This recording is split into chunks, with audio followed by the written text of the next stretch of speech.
Sveiki, mani sauc Aigars. Jūs skatāties BeSafe YouTube kanālu, kurā es izstāstu savu kādu 20 gadu pieredzi, praktisko pieredzi darba aizsardzībā, ugunsdrošībā un elektrodrošībā. Tad sveiki, šodien parunājam par gudriem risinājumiem noliktavā. Tad par 4 lietām, kas faktiski lielāko daļu uzņēmumos ir, par ko ir vērts padomāt. Tad pirmais ir par šo te pašu gatavo izstrādājumu pakošanu. Tad ir par to izstrādājumu likšanu uz paletes, kā mēs to liekam, kā apsienam, un par to, kā mēs izstrādājumus piegādājam šīm te pakošanai. Paskatīsimies dažas bildes un parunāsim izvērstāk par to, kā tas varētu būt praktiski. Protams, mēs vienmēr varam atcerēties, ka ir šobrīd arī tie saucamie super automatizēti vai robotizēti uzņēmumi, kur cilvēks tikai apkalpo, līdz ar to mēs kaut kādā brīdī pieņemsim kokapstrādē ielaižam baļķus un tajā galā jau saņemam gatavu mēbeļu plātni un pa vidu tur īsti neviena nav, līdz ar to vēl tās plātnes ir sapakotas, jā. Uz paletēm tad atliek tikai ar iekrāvējiem paņemt un aizvest uz noliktavu vai tam līdzīgi. Bet dzīvē automatizētas vai robotizētas noliktavas un vispār ražošana šis te process ir ļoti dārgs, un tāpēc daudzi izmanto kaut kādus bišķiņ vienkāršākus risinājumus, vismaz biznesa sākotnējā posmā.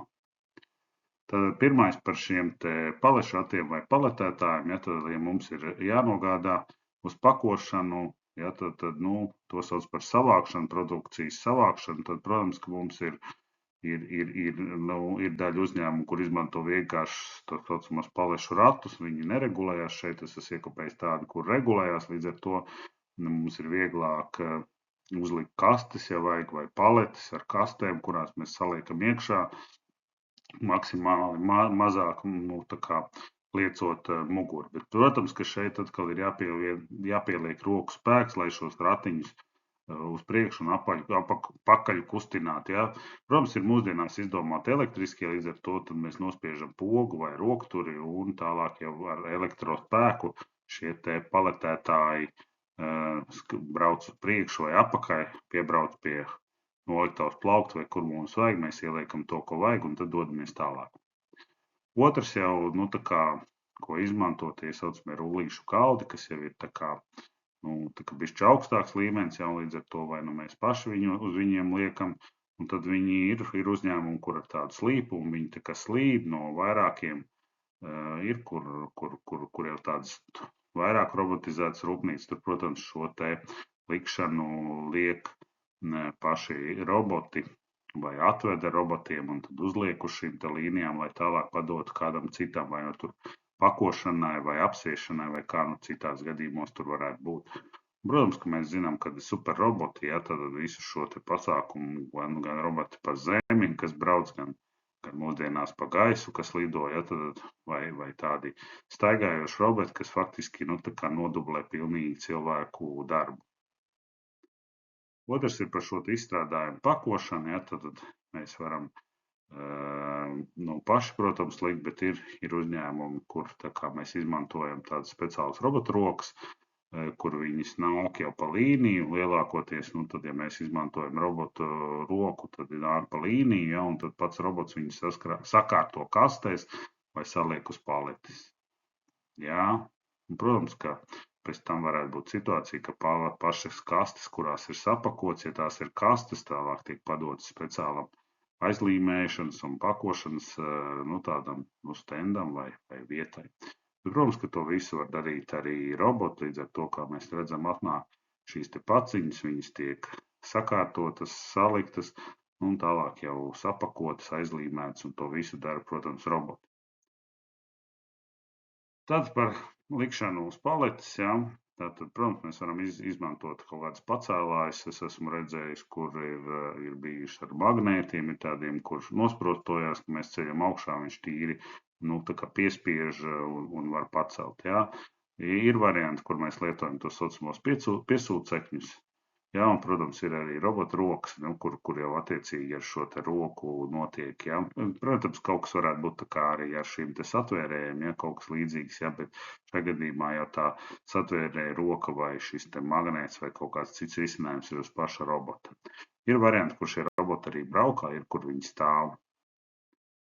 Nu, un, protams, apsiešana, kur mēs to kā automātiski to darām, tie nāk no līnijas, tad uzreiz viņi apsien šos izstrādājumus un tālāk, ja mēs šajā gadījumā mēs redzam garus metālus, ja tad jautājums, kā viņi tiek nokļūst uz šīs te paletes, ja kā tas ir risinājums, principā apsiešana tā kā mums tur ir notikusies.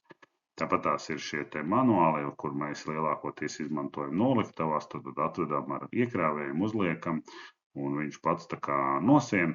Protams, ir tādi, lētāki risinājumi, kur cilvēki ir. Protams, ir visi lētākie risinājumi, kur kāds muļķis skrien riņķī, turot rokā tā muguru noliec uz leju, ja, bet principā ir tādi tā kā ratiņi, kur mēs apliekam un tad ar viņiem apbraucam apkārt. Tad pastamies kādus dažus tādus lētākus risinājumus, kā tad uzņēmumi domā par šo te apsiešanu.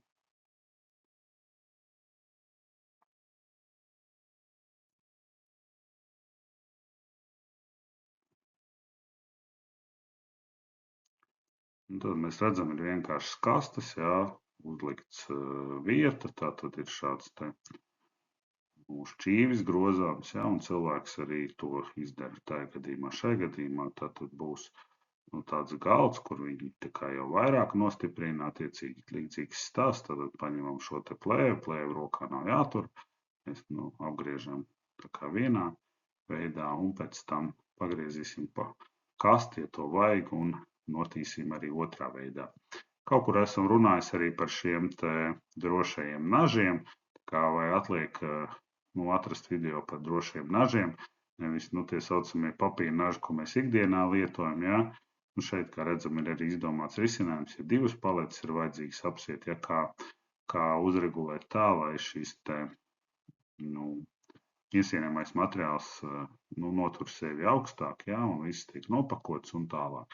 Šis jau ir kaut kas automātisks, ja parasti dēļus, ka vajadzētu ietīt, ja tad ir šādi te vairāk vai mazāk risinājumi, bet tas ne tikai dēļiem, tas arī metāla stieņiem un vēl kaut kādām lietām, ja tad laižam cauri, ja.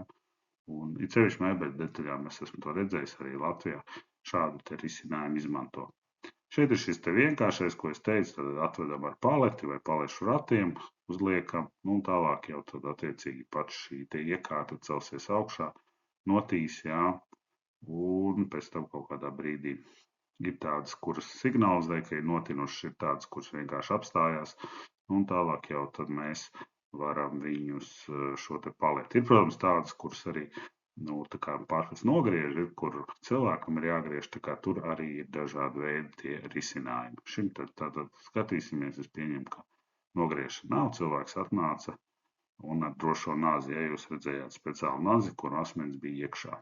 Un šis ir tātad kastēs, jā, attiecīgi risinājums, ka cilvēks saliks kaut kādus tā kā internetu veikalu vai kādu tātad lietiņas, kas ir, šeit kā jocīgi, protams, cilvēks nezinu, no kurienes ņem šīs te produkciju, bet, ideja no tāda mēs redzam, ka ir šis speciālais aizlīmētājs ar šo te lenti, ja, un viņu vairāk nemaz papildus ne. Un šī, protams, ir automātiska līnija, kur pats robots saliek kastē, un tālāk jau šī kaste tūlīt tās padosies tālāk uz pakošanu, apsiešanu, aiztaisīšanu, kur aplīmēšanu, un tālāk jau viņai bija jādodas prom uz likšanu uz paletes. Tā kā risinājumi ir dažādi, un, protams, ka mūsdienās, ja ir laudiņas un vēlamies automatizēt šo procesu, ja viņš ir smags un cilvēkiem nepatīkams, ļoti daudz cīnās pēc tam ar muguru sāpēm, tā kā par to ir vērts padomāt, jau kaut kur tur. Ja ir nepieciešama palīdzība, šeit ir iespēja ar mani sazināties e-pastā, un lai mums forša dzīve drošā darbā.